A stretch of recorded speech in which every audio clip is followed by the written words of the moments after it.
SYY education channel में आप सबका स्वागत है। चैनल के साथ जुड़ने के लिए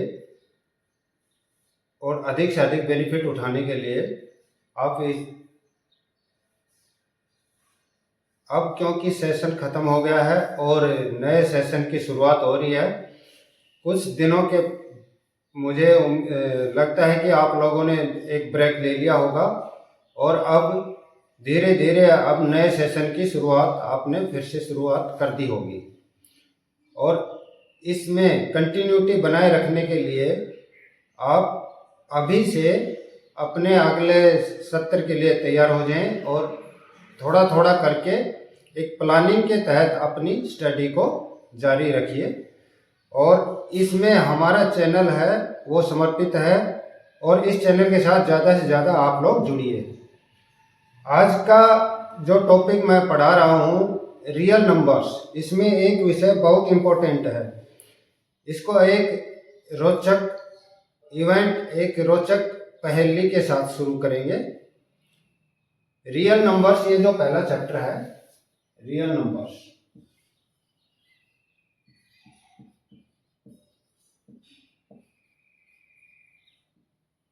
रियल नंबर्स, इसमें दो थ्योरम पहले आती हैं। पहले एक Euclid division lemma, Euclid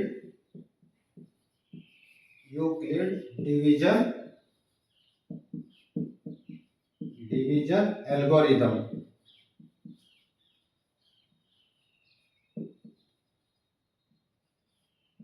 Euclid division algorithm, इसका उपयोग कहाँ होगा? पहले मैं कुछ 2 पॉइंट बताता हूँ, उसके बाद में जो बताया है कि पहली उसकी चर्चा करेंगे। यूक्लिड डिवीजन एल्गोरिदम, इसका जो प्रैक्टिकल यूटिलिटी है वो आएगी HCF, हाईएस्ट कॉमन फैक्टर निकालने में। HCF नंबरों का HCF निकालने में, 2 नंबर्स का HCF कैसे निकाला जाए वो हम यूक्लिड डिवीजन एल्गोरिदम से करेंगे। ये यूक्लिड डिवीजन एल्गोरिदम क्या होता है? एक सिंपल, जब डिवीजन लॉन्ग मेथड से आप करते आए हैं अभी तक, उसी को ही अलग फॉर्म में, जो अलजेब्राइक एक्सप्रेशन फॉर्म में जब हम लिखते हैं तो यूक्लिड डिवीजन एल्गोरिदम ये वही है। डिवीजन करते हुए जाना और उसको उस फॉर्म में समझना। आप ये जब हम इस पे आएंगे करेंगे सो आप समझ पाएंगे। दूसरा एक है fundamental theorem of arithmetic, fundamental theorem of arithmetic.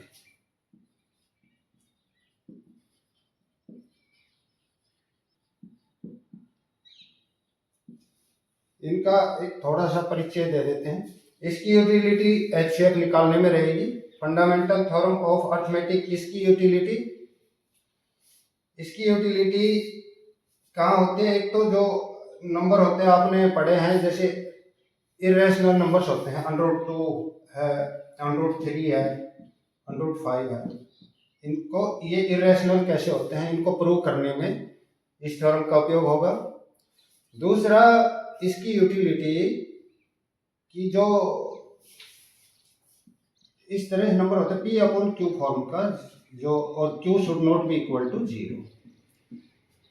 अब इसको बताने के लिए कि ये जो नंबर है P/Q फॉर्म का, ये टर्मिनेटिंग डेसिमल फ्रैक्शन है या non terminating repeating decimal fraction आएगा। तो ये दो प्रैक्टिकल यूटिलिटी इस थ्योरम की बहुत महत्वपूर्ण है। यूक्लिड डिवीजन एल्गोरिदम की यूटिलिटी HCF में है। अब जैसा कि हमने बताया कि एक पहेली के साथ स्टार्ट करते हैं, क्योंकि इंटरेस्ट क्रिएट करने के लिए मैथमेटिक्स को पढ़ना कैसे है। NCERT बुक को देखिए, पूरा पढ़ने के लिए आपको पहले मन बनाना पड़ेगा, एक एक एस्पेक्ट को समझते हुए कैसे पढ़ना है। एक पहेली से स्टार्ट करते हैं। सबसे पहले तो आप चैनल को सब्सक्राइब कर लीजिए और अधिक से अधिक लोग इस चैनल के साथ जुड़े, ताकि आपको अधिक से अधिक फायदा हो। और हमें भी अपना मिशन, हमारा भी यही है कि अधिक से अधिक लोगों तक हम अच्छी शिक्षा और एक क्वालिटी की शिक्षा पहुंचा पाए अपने चैनल की मदद से। आज की पहेली है कि भाई एक हॉकर है, वो अपनी एक बास्केट भरता है पूरी, उसमें अंडों से भरी हुई बास्केट है। इसको समझना बड़ा इंटरेस्ट, मजा आएगा आप लोगों को। उसमें वो अंडे भर के ले जाता है और जब वो जा रहा होता है तो रास्ते में उसे एक जो आदमी कुछ काम नहीं करता वो उससे बहस कर लेता है, फालतू में बेवजह उलझ जाता है और बहस इस कदर बढ़ जाती है कि उनका झगड़ा हो जाता है और उसने उसकी जो बास्केट होती है उसको वो खींच के पटक देता है, तो उसके अंडे टूट जाते हैं, बिखर जाते हैं। अब उसके पश्चात क्या होता है कि एक वो पंचायत बैठती है उनका फैसले के लिए। जब पंचायत उससे पूछती है कि भाई कितने अंडे थे उसमें तेरी टोकरी में, ये बताओ, तो अब वह उसको याद नहीं रहता कि वह टोकरी में कुल कितने अंडे थे उस टोकरी में। तो उसने जब वह बताता है कि जब उसने दो दो के पैर करे तो एक अंडा बच जाता था, और जब वह तीन तीन के पैर करता था, तीन तीन अंडों के, तो दो अंडे बच जाते थे। जब वह चार चार अंडों का समूह बना रहा था तो फिर तीन अंडे बच जाते थे, और जब उसने पांच पांच अंडों का समूह बनाया तो चार अंडे शेष बच जाते थे। जब उसने छह छह अंडों का समूह बनाया तो पांच अंडे शेष रह जाते थे, और जब उसने सात सात अंडों का समूह बनाया तो एक भी अंडा बाकी नहीं रहता था। तो इस प्रकार से वह बताता है। और दूसरी बात जो बोलता है वह कहता है कि उसकी टोकरी में 150 अंडे से ज्यादा अंडे आ नहीं सकते। तो अब इसको सुलझाने के लिए हीट एंड ट्रायल मेथड से कोशिश करी जाती है कि कितने अंडे। तो इसका मतलब यह है कि आप समझिए, कुछ इसको और सॉल्व करने की कोशिश करिए। भाई मान लीजिए उसकी टोकरी में लेट टोटल एग्स कितने थे उसकी टोकरी में, क्योंकि हमें पता नहीं है। मान लो ए।